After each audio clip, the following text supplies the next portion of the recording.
Okay, so this is episode 2 of Nix's Completion Journal, where I talk about different games that I got 100% achievements unlocked in.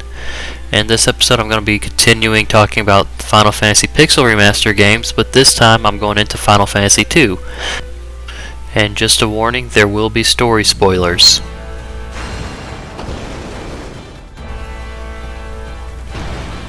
Final Fantasy II originally released in Japan on December 17, 1988, and released in the US November 29, 1990. Wait, hold on.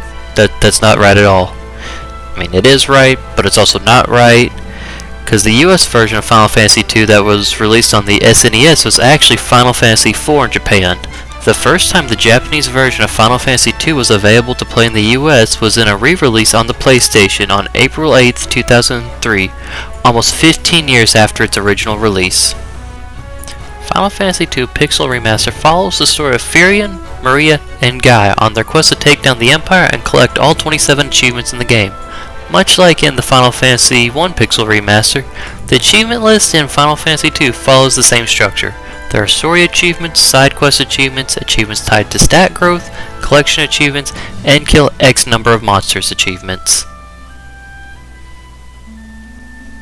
For story achievements, we have Password Wild Rose, which will be the first achievement you unlock, Emperor's Blitz, Counterattack, A Pirate's Mate, Rebel Victory, Last Dragoon, Birth of a Wyvern, New Palamecia, Allied Defense, and War's End. These are the story achievements for the game. You'll get these achievements just by playing the game and following the story. The Sword of Myth achievement is going the extra mile to obtain Excalibur. For this achievement, you need to go to Deist after Leon, or whatever you decide to name him, joins the party. You have to talk to Alina and ask her about Dragoons. You'll need the keyword Dragoons to get this. Speaking of passwords, Memory Lane is for learning all 15 passwords. 12 passwords are not missable, but 3 are.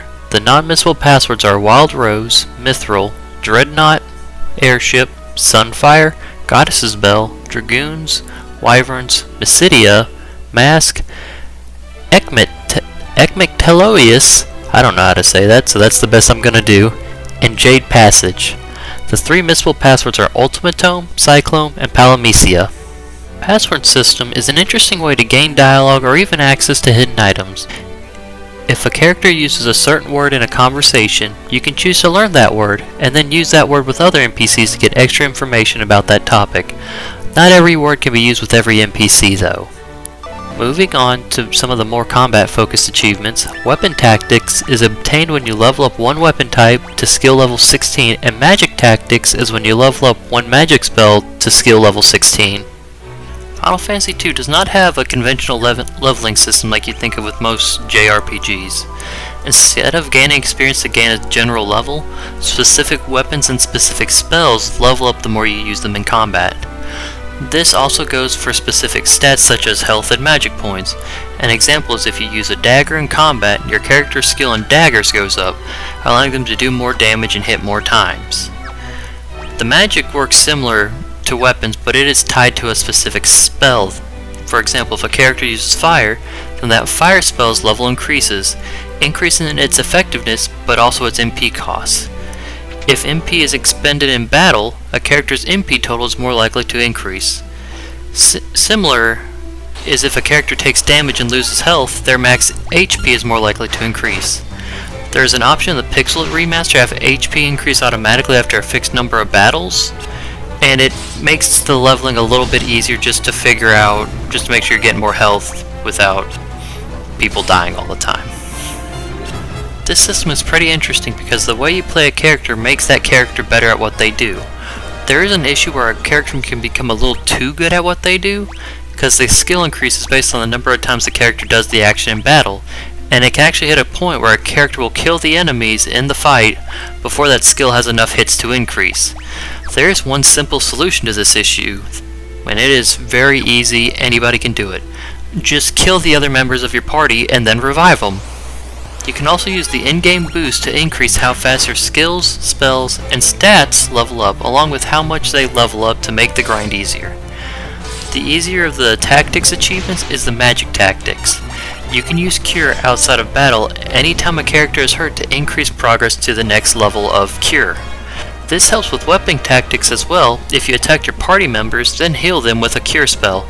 So that's a pretty simple and easy way to get both your weapon, like a weapon skill up to level 16 and a spell skill to level 16, because it does not specify an exact spell, whether it's a white magic or black magic spell that needs to be level 16, just a spell. The magic system in this game is different than in Final Fantasy 1. Each character can learn 16 spells, and instead of having spell slots, we now have the magic point system that a lot of modern releases use. Spells are learned through using the consumable item tomes such as Fire Tome, Cure Tome, or Toad Tome. This can allow you to learn a spell whenever you want to, as long as you have the item. The issue comes up is whenever you learn or relearn the spell's level is reset to level 1, and you have to work on increasing the spell's level all over again. I will also use this moment to talk a little bit, well, I say little bit, but just to note that a weapon skill you can upgrade is your fist, and punching things is extremely effective in Final Fantasy 2, just like in Final Fantasy 1. So, you could just punch it until it dies. Combat is still turn-based, where you have to choose your moves, and then the turn commences where you are not sure exactly who will go when. You are pretty likely to get the Apprentice experience and Legendary Warrior achievements for killing 100, 300, and 500 enemies just by playing the game normally. Through normal gameplay, or by using boosts to get them sooner, you can also get the Thrifty Spender, Smart Saver, and Moneybags achievements for obtaining 10,000, 50,000, and 100,000 gil. While you earn all this skill and slay monsters, you will come across many locations in the game. Traveling to all these locations will give you the Adventurous Wayfarer achievement. One location, the Rebel Camp, is only accessible before you retake Castle Flynn, so be sure to visit it when you can. There's also the Chocobo Forest. It's not required to go to during the game, but it is not permanently missable. The last two sets of achievements are the most tedious to get in my opinion, and of course it is the Field Researcher and Treasure Hunter achievements. The 3 levels of Field Researcher is Field Researcher Basic, Field Researcher Advanced, and Field Researcher Professional. These are for completing 10%, 50%, and 100% of the bestiary. Getting 10% and 50% completion of the bestiary could probably be done just through normal gameplay. Getting 100% completion, however, you have to go out of your way to get, because some areas in the game you can only visit one time before being locked out of them for the rest of the playthrough, so you will either have to load an earlier save or restart the game, and missing even one enemy will prevent you from getting this achievement. Although from what I was reading and seeing, you can do this across multiple playthroughs, so if you miss an enemy in one playthrough and then you come back to it another, you don't have to kill all the enemies again, you just have to find that one. That's just from what I've read. I have not been able to confirm that myself though. Much like the bestiary achievements, the Legendary Treasure Hunter achievements, you're likely to get the 10% and 50% levels if you just play the game normally. Missing a single chest will keep you from unlocking the achievement. Again, some areas in the game you can only go to once before being prevented from going back. There are also the areas that change due to plot reasons and will prevent you from getting the chests in them. But that being said, from what I've read and seen, I believe you have to get all the chests on a single playthrough for this achievement to count. So you are likely to get the 10% and 50% chest completion, but if you miss a single chest you have to either load an earlier save or go through the entire game again and make sure you don't miss a single chest your second go around. According to the Xbox Achievements tab, the rarest of these achievements is no surprise. It is Field Researcher Professional at 17.43% of players getting this achievement, which is still a good number of players for getting a rarest achievement in a game. The story in Final Fantasy II is more involved and fleshed out than in Final Fantasy I. You're a group of heroes who join the Resistance against the Empire and go out on assorted missions for the Resistance. Some missions you complete and feel like you're finally getting ahead of the Empire, but then there are other times where you will go do your thing, complete your objective, and come back, and turns out that the Empire did some stuff and put you on the back foot while you were gone. This makes the game feel a bit more real. Your characters may be the main characters, but events of the war happen like when you're not around. There's nothing quite like the feeling of completing your objective, feeling awesome. Hey, I got through the dungeon, I killed the boss, I got the item I need.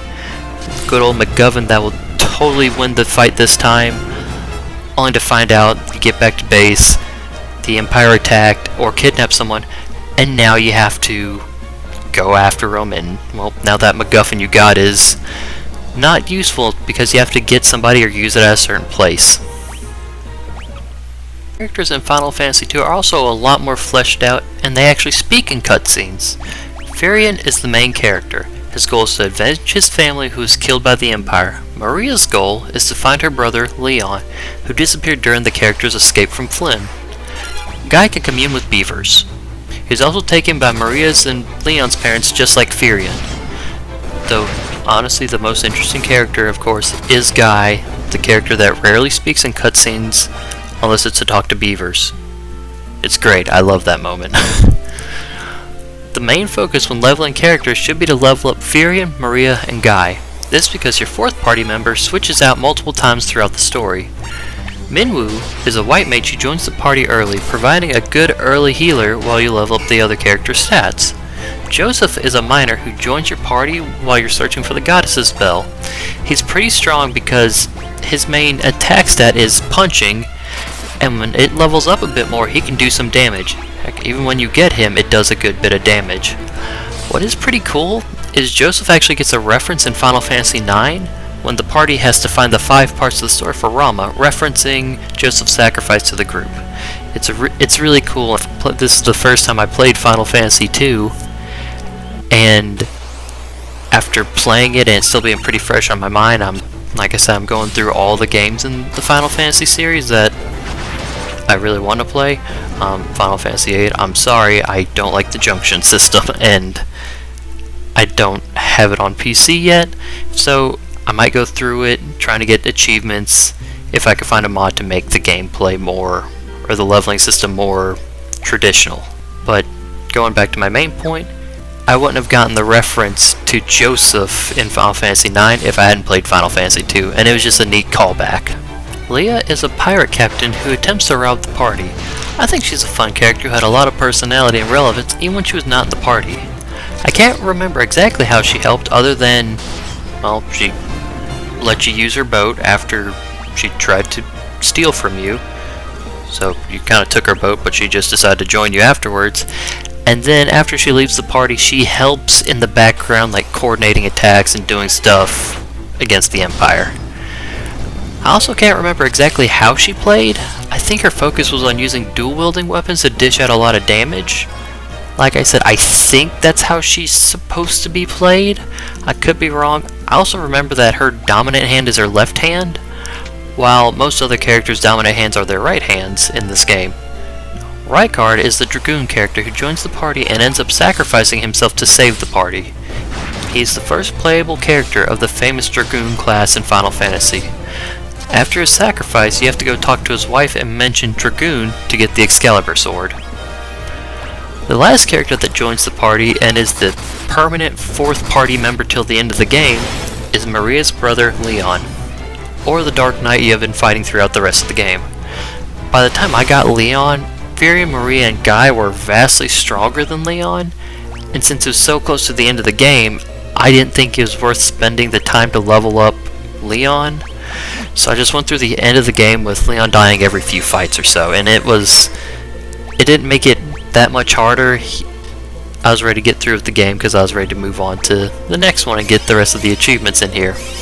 I think Leon's fighting style was supposed to mimic that of Leah's, being dual-wielding to dish out a lot of damage and a lot of hits. But like I said, he was vastly under-leveled when I got him, so I didn't get to really see what he was supposed to do, and he really didn't add much to the party when I got him. I almost forgot another guest party member named Gordon. He is a prince, he is a coward.